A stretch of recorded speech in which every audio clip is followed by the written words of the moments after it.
Morning and welcome to our thought for the day. I'd like to read you a verse, please, from John chapter 11 and verse 39. It says this: Jesus says, "Take ye away the stone."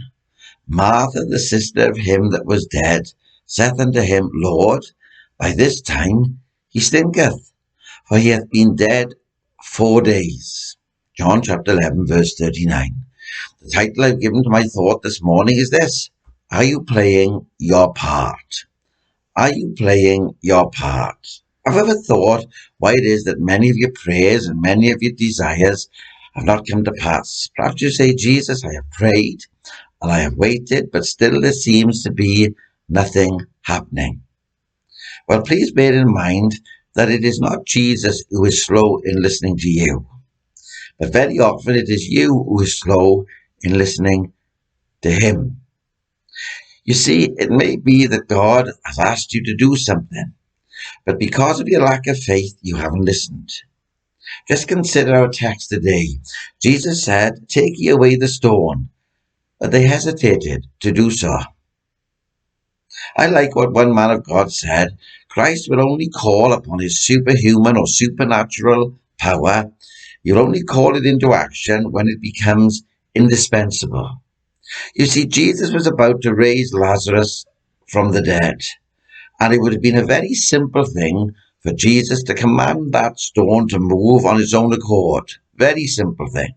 Yet whilst he alone could raise the dead, there were men who were standing by who could remove the stone.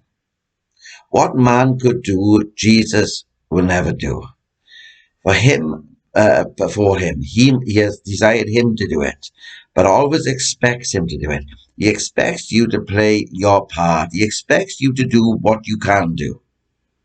If you seek, he will make sure you find. If you knock, he will make sure that he will open to you. If you ask, he will make sure that he answers to you.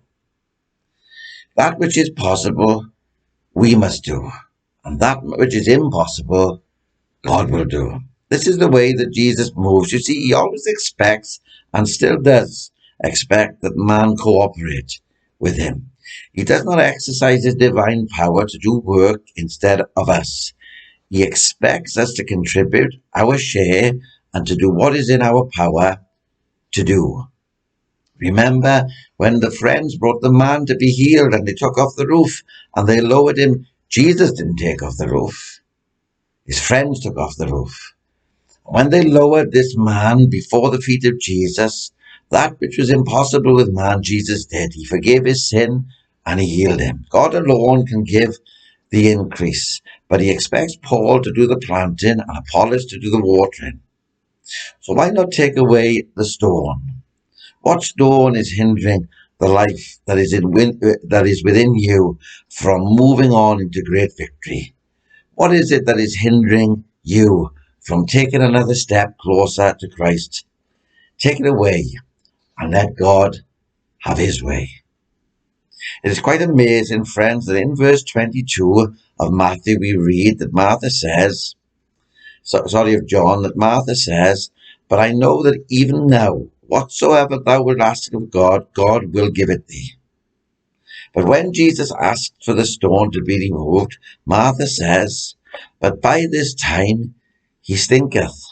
Jesus said I not unto thee, that if thou wouldest believe, thou shouldest see the glory of God? So can I encourage you today, friends, to believe God for today and see him do the impossible, and let us see the glory of God be revealed in our situation. But you must believe and you must do your part. God bless you, and I look forward to speaking with you again tomorrow morning.